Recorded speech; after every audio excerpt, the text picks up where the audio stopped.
we're at a point we're divorced, but Alex's mom is putting up with way too much. There's unbelievable theft going on, and just I'm not talking physical abuse. It's not that, not even verbal abuse, but theft for sure, and heavy drug use. So I say, and maybe it was easier for me because I wasn't there in that situation day after day, but I know if I had been, I'd have done the same thing.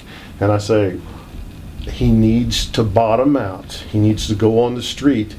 I'm willing to do that because I knew she couldn't, and wouldn't. And so we've never done the fisticuff thing. So it was just I just said, you've got to get in the car. I'm gonna take you down to Jimmy Hale, and he was scared to death. But at the point, I'm sure he's hiding it like crazy. But it was weird for me, and I'll never forget when just put you out and got out and left. And I think, how can you be, talking to myself, this cruel and this hard-hearted, but yet it wasn't you. See, it wasn't Alex in a way, so it helped to be able to think that way. But yeah, that was tough, and it was a couple times, 3 times, twice. I lost count. It was a lot. And you know, for like you said, it wasn't me.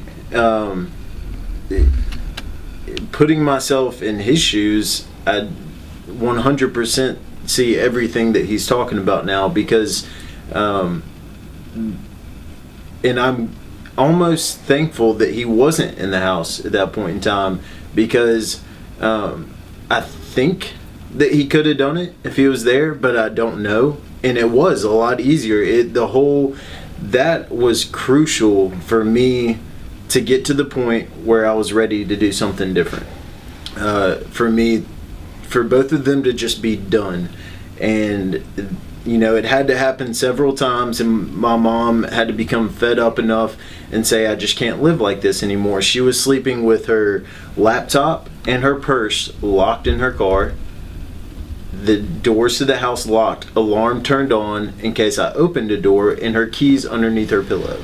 So it was, and obviously that's not me. That's, no parent in their right mind would think that is their child that they raised. I was raised better, and I would never do that. So it literally was not me anymore. And so I think that did make it easier for him to do it. And like I said, I'm almost glad that he wasn't in the house, so he was in a position where he could do that. And I know I said it before, but to reiterate, that was crucial. And I see that working with Gulf Breeze now, I see it all the time with families that I talk to, that the thing a lot of times that keeps in a parent-child role with addiction, the thing that keeps the child or the grown child from getting better is the parents not willing to do the hard thing. Because in coming from the child's point of view, I know it may sound harsh, but it has to be done, because there's no need to change if everything's taken care of. Well, let me ask you a question. If you had come to Gulf Breeze at the like say the 9th rehab, and we know where that was, would it have clicked then the way it clicked this time?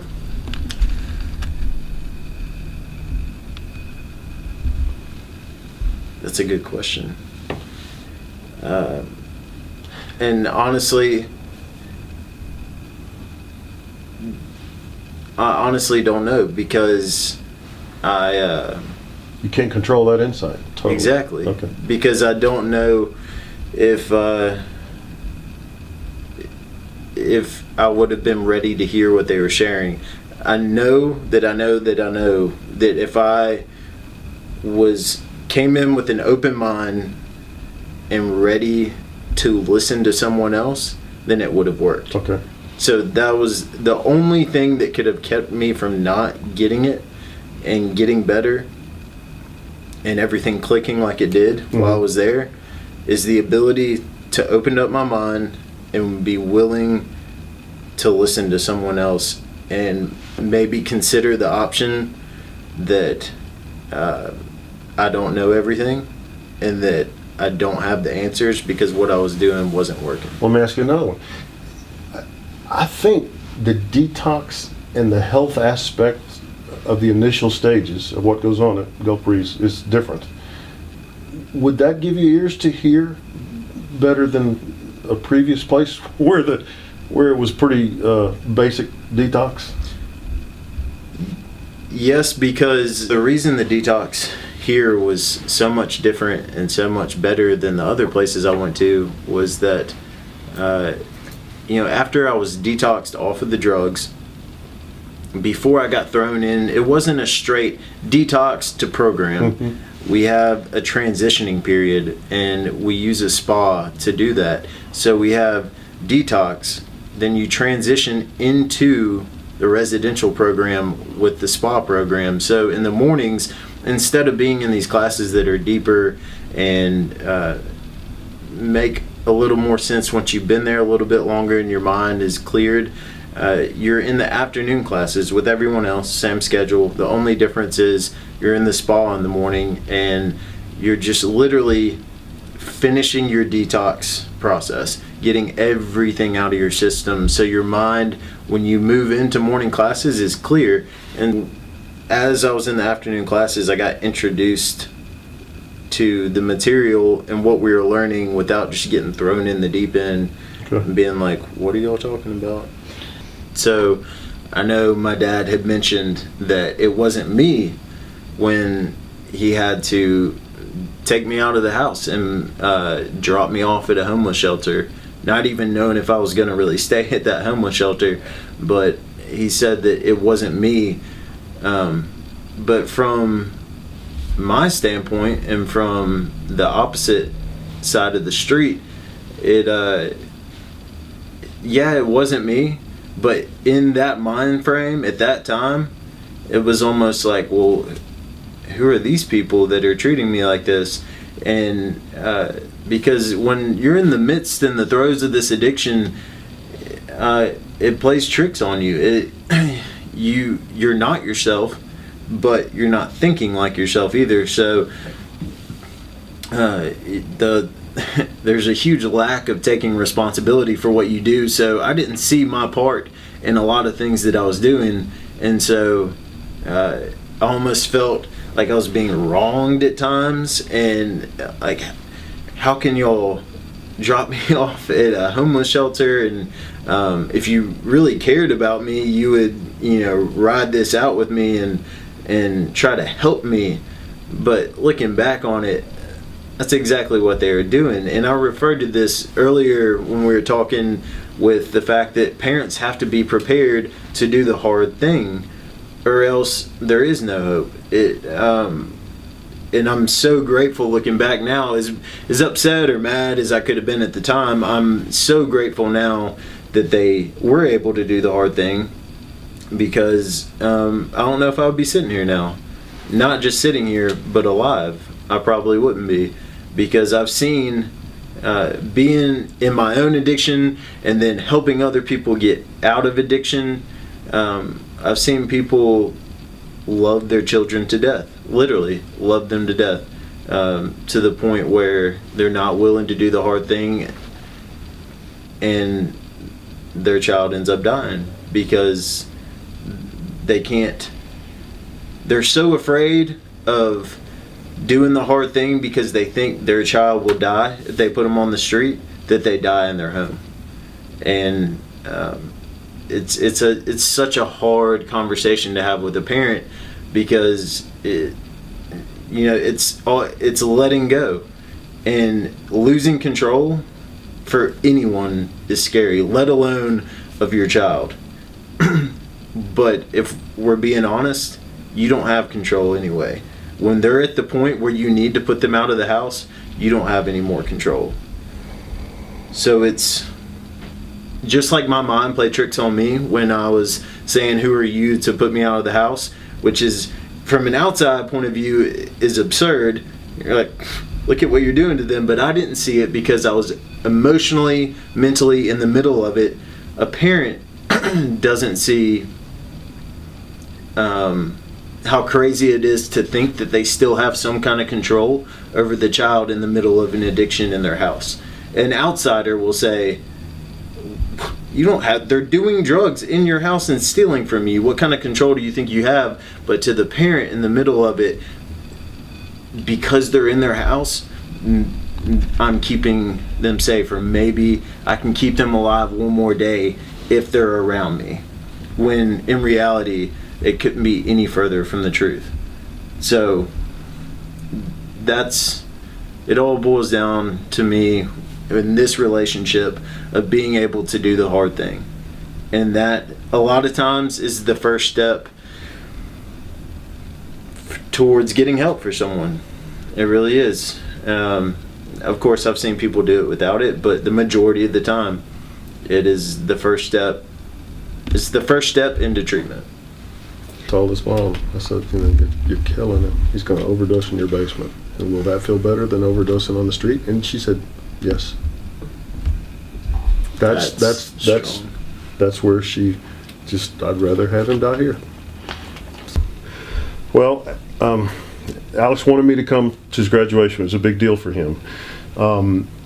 I knew after having talked with him on the phone that he was back, so I was looking forward to going, but we also needed to get him set up, kind of get his feet on the ground. At the time, we didn't know what he was going to do, but there was this sense that, it's going to be okay. It's going to be okay. So making our way down to Gulf Breeze, going to the graduation, seeing the folks that are in there, and there's the staff. It was plain to me pretty quick that, well, he's made a big impression here. These people really love him, and I remember telling them at the ceremony, because you spoke, Alex. You said a few words. It was heartfelt, and I just felt like I needed to say a little something, just to thank you that this worked, and everybody's got a part of that. I mean, you're the biggest part of it, because you've got to have ears to hear and you've got to react to what's going on. But everybody had a part of that, and I was real thankful to all of them for that. And then we struck out and got the license, got the car, got the apartment, and got all that stuff done in a short period of time, so you could just start this new life, this new life. Yeah. So the first time I'd seen my dad since before I came down to Gulf Breeze, so it had been a couple months really since I'd seen him, and I was in the depths before I saw him, or before I came to Gulf Breeze, so it was a much different feel when I saw him this time. And it was funny because when we left graduation, so he was there for my graduation, and then when we left graduation, he hung out for a couple days with me in town and helped me get set up, and just kind of barely get my feet on the ground where I could start moving and try to start this new life. And it was so much different than it was before, and it wasn't like it was before I gotten into drugs, because I wasn't that person again. I was a new person. I was different, and our relationship had changed immensely to it went from, I feel like, a parent to a mentor / friend relationship, where he didn't have to parent me anymore. Can I tell you something else that I felt like was different? Before, and even especially coming out of a rehab situation, there was this anxiety and this tension and this anxiousness about this new life that you were about to step into, and you would be so wound up, and you learned how to deal with that and change that. And boy, that was a big difference, because you were like, this is okay. And it was this calmness that I'd never seen that before. Never. That was cool. Yep, definitely. And so we experienced that, and also just the little time that we did get to spend together was, like you said, it was different this time. It was there was no. It was kind of an unspoken thing. We never really talked about it. It was just kind of an unspoken. You're okay now. It. Like I said, unspoken, and that was so cool that it was just, oh, you're okay. Well, here's another thing that's different, which I love. This new Alex is that there's these texts and these phone calls and these funny things and stuff that comes, email. He's young, so it's more text than email. but still, it's like we've got this relationship going, which is, I mean, we've probably never had it to the extent that it is now, and we're both going to go through some of the same kind of things in what we're doing work-wise. But it's there's this new bond that's I enjoy it. Yeah, and that just goes back to what I was saying, that it's refreshing what they did for me. I mean, they did a million things for me at Gulf Breeze, but besides getting me off drugs, they grew me up. I like that. They did. Yeah. I was totally 100% dependent upon my parents for everything before I came to Gulf Breeze, and they taught me how to stand on my own 2 feet, and not just parents. It applies to that, but not lean on anyone. They showed me that I didn't need to lean on anyone, that I could stand on my own 2 feet by myself, and that was sufficient, and that I was a whole person by myself, and I didn't need a second half. That was something, whether it was, it's something different, I feel like, for everybody, but I feel like a lot of people feel like they need a person to complete them. For me, I felt like I needed a drug to complete me, and when I say complete me, I just mean feel normal. So, it can be something different for everyone, but they showed me that was not true. And, I would say for my parents, a huge thing that I'm sure they've noticed, and something I've noticed, is they grew me up. And so. I'm getting you a t-shirt, grew me up. Yeah. I love that. Yeah. I love that. Yeah. That's classic. That's really good. Yeah, so I'm setting up to live in Pensacola. I have no idea what I'm going to do, and it just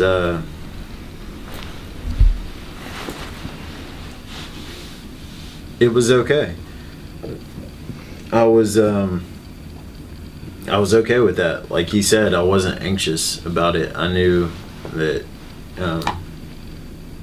like today we were talking, and he told me, I feel like you can be homeless and still be clean. And that's how I felt when I left. It didn't really matter what happened. And I've been homeless before, so it's not like it's never happened. So I was alive, and I knew that I knew I was done with drugs. So that really, to be honest, I wasn't worried about going back to drugs. Now I was just kind of focused on, okay, what am I going to do with my life? And I had no idea. So really that went on for about a month, that odd jobs here and there, trying to make some money, and I had no idea what I wanted to do career-wise. I didn't even come close to finishing college, so really just no idea. And one day I stayed in touch with Reed. So he and I were good friends. We would play golf whenever he had time, because I always had time. And we would just hang out, and I would hang out with his family, and we would cook out together, and I would hang out with his kids and his wife. So he knew what was going on with me, and he saw that I was doing well. And I really don't know what went on behind the scenes, but all I know is that I got a call from him one morning, and he said, "What are you doing?" I said, "Nothing." He said, "Meet Barnett and I for lunch in 20 minutes. It's like, okay. And I went, and we sat down, and there was just a long conversation between the three of us. And it's what I've told my mom about this before, that she always used to want me to work with the treatment center if I ever got better. And I said, absolutely not. I will never do that, because I've been to 10 different treatment centers before I came here, and that's just counting inpatient. I mean, I've been to halfway houses, and I've seen how shady it is.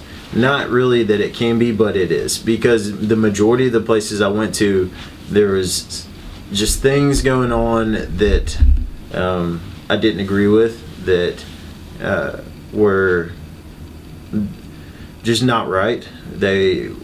Places that weren't being run with integrity, and so it wasn't even something I thought of. Work for a treatment center. I was like, no, why would I want to do that? But when Reed called me and we sat down, obviously this place helped save my life, and I knew they were different, but we still had a long talk about ethics and integrity. And they offered me a position with them, and they said, we feel like you did really well in the program and that you're doing well, and we would love for you to be able to work with us and to help give back what you received and share with other people that there is hope. And I said, that sounds great, but we need to talk, because I had seen one side of the fence with the facility, but not the other side. So I didn't know what was going on behind the scenes, and we talked for a while, and I was not surprised, because I felt like everything was on the up and up, but I was just happy to have my ideas about what it was like on the other side of the fence reinforced, that everything was run above par and with integrity, and that these were good people who cared about helping people, and they had seen the way that other places were run that were not so ethical, I guess you would say. And when they opened up this facility, that was one of the main reasons they opened up a facility, because they felt like there should be a place where someone can take their loved one and not worry about whether the facility cares about helping their loved one or not. There should be a place where I can take my child, that I know that they care about their health and their life, and giving me my child back, my real child, and not just seeing me as a customer, but seeing me as a person, a real person who has a real child that is dying and needs help. And that's what I found when we had that talk and when I went through the program. So it was the best decision. Besides going to the facility, it was the best decision I've made in my entire life, because now I get to help other people go from hopeless to hopeful. And that's, I don't want to do anything else. This is what I want to do for the rest of my life, because I was that person who would watch like video testimonials online and be like, yeah, they just, it for me, I'm gonna die doing this. And I know that's true. I knew it, and I didn't want to accept that, but I had proven to myself that that's what was going to happen. It was like, all right, I've tried. We did everything we were supposed to do. When you have a loved one who's going through addiction, you take them to treatment, and if it doesn't work, then you take them to treatment again. And we did it over and over. We did it 10 times. And then halfway houses too. And I would go to meetings, and we did what we were supposed to do. So when you do what you're supposed to do and you don't get the result that's promised, you tend to lose hope. Whether it's trying to put together a TV stand from Walmart or trying to save your kid's life. So we had no reason to have any hope. And so that's what I'm passionate about, is finding people that feel like that and showing them that it can happen.